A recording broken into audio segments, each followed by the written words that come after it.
US President Donald Trump met with Syria's president in Saudi Arabia on Wednesday and said Washington was exploring the normalizing of ties with Damascus. It comes after a surprise announcement the day before that the United States would lift all sanctions on the Islamist-led government. Trump met Ahmed al-Sharaa in the presence of the Saudi Crown Prince Mohammed bin Salman, also known as MBS. He said Turkish President Tayyip Erdogan also joined the meeting virtually. We are currently exploring normalizing relations with Syria's new government, as you know, beginning with my meeting with President Ahmed al-Sharaa. At a summit between the US and Gulf Arab countries afterwards, Trump said he was lifting sanctions to give Syria the ability to make a fresh start after decades of iron-fisted rule under former President Bashar al-Assad and his father. It gives them a chance for greatness. The sanctions were really crippling, very powerful. According to the White House, the US president also urged Sharaa to normalize ties with Syria's longtime enemy, Israel. The US-brokered Abraham Accords saw the United Arab Emirates, Bahrain and Morocco normalize relations with Israel in 2020. Trump said on Tuesday Saudi Arabia would join the accords in its own time. Talks were halted after the Gaza war erupted, with the kingdom insisting there can be no normalization without Palestinian statehood. US ally Israel has opposed sanctions relief for Syria, but Trump on Tuesday said that MBS and Erdogan, who are both close to the US president, had encouraged him to make the move. Sharaa severed ties with al-Qaeda in 2016, but Israeli officials have continued to call him a jihadist. Israel's government did not immediately respond to requests for comment. The decision is a major boost for Sharaa, who has been struggling to bring the country under control after toppling Assad in December.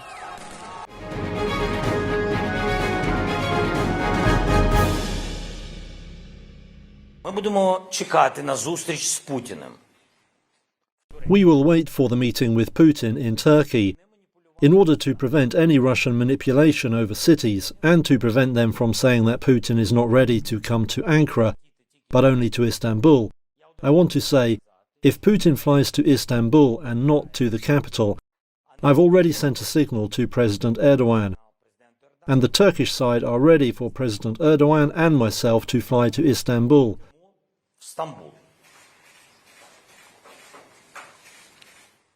In any case, we will do everything possible to make sure this meeting happens. If Putin is ready to meet, not only for media purposes but in real life, then on the level of leaders we will do everything to agree on a ceasefire. Because I must reach a deal about a ceasefire with him, because he is the only person who can decide. Саме з ним я повинен домовлятись про припинення вогню, бо тільки він це вирішить.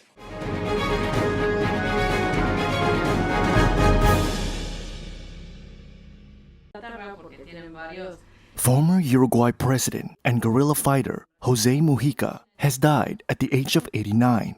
On Sunday, his wife and former Vice President Lucia Topolansky confirmed he was in the terminal stage of esophageal cancer, but the cause of death has yet to be determined.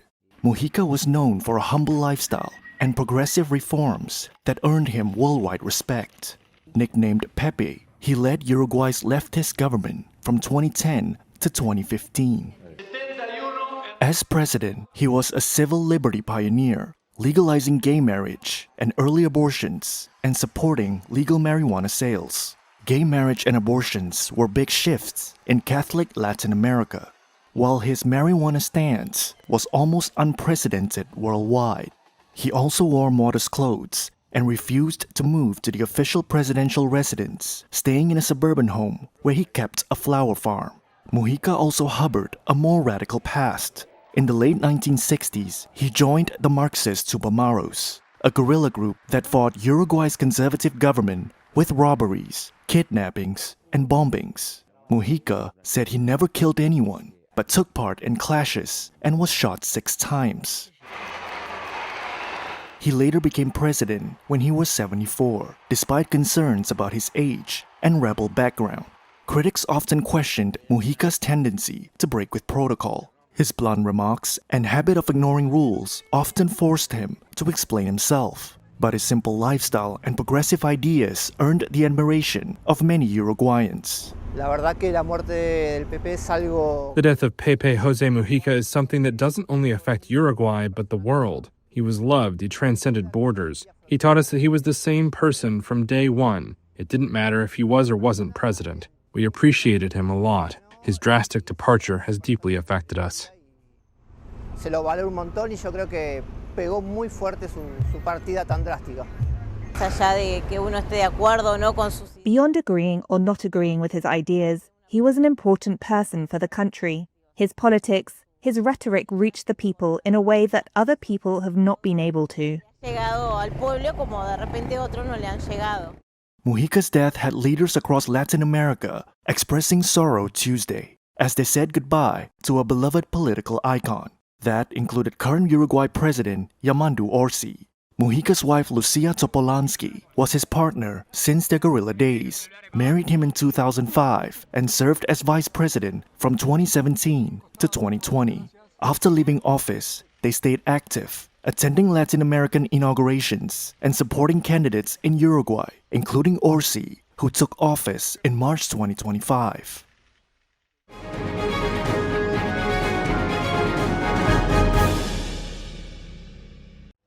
As a ceasefire between India and Pakistan continues to hold, those who were evacuated from villages in Indian-administered Kashmir have begun returning.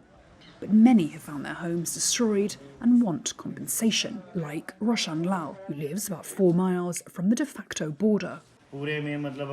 My entire house is damaged, and I just want to tell the Modi government that we want justice. Where should we go? Where do we take our children? We have no place to go and nothing to eat. This man lives in the nearby village of Prahari Vala and says he lost 7 of his cattle in the shelling. The 4 days of intense fighting between the two nuclear-armed rivals killed about 70 civilians. It was triggered after New Delhi struck what it said were terrorist camps across the border. And it came as retaliation for a deadly attack on Hindu tourists by Islamist militants in Indian Kashmir last month that killed 26 men. Pakistan denies Indian accusations of supporting militants who attack India. Hindu-majority India and Muslim Pakistan, which both rule part of Kashmir but claim it in full, have fought 2 of their 3 wars since independence in 1947 over the region. The latest clashes, the worst in more than 2 decades, were brought to an end on Saturday when both sides agreed to a ceasefire. But back in Prahari Vala, Joginder Lal says India should take full revenge against Pakistan. Standing in front of the cracked wall of his home, he added the Indian Prime Minister Narendra Modi should ignore US President Donald Trump, who announced the ceasefire, saying Washington had played a role in halting the fighting. Meanwhile, Modi visited an airbase in India's border state of Punjab on Tuesday, a day after he warned Pakistan that New Delhi would target terrorist hideouts across the border again if there were new attacks on India.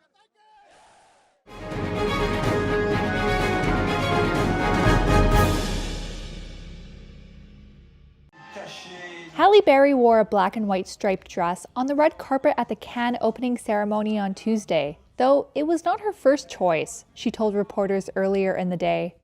The Oscar-winning actor and festival jury member was caught off guard by the film festival's updated dress code.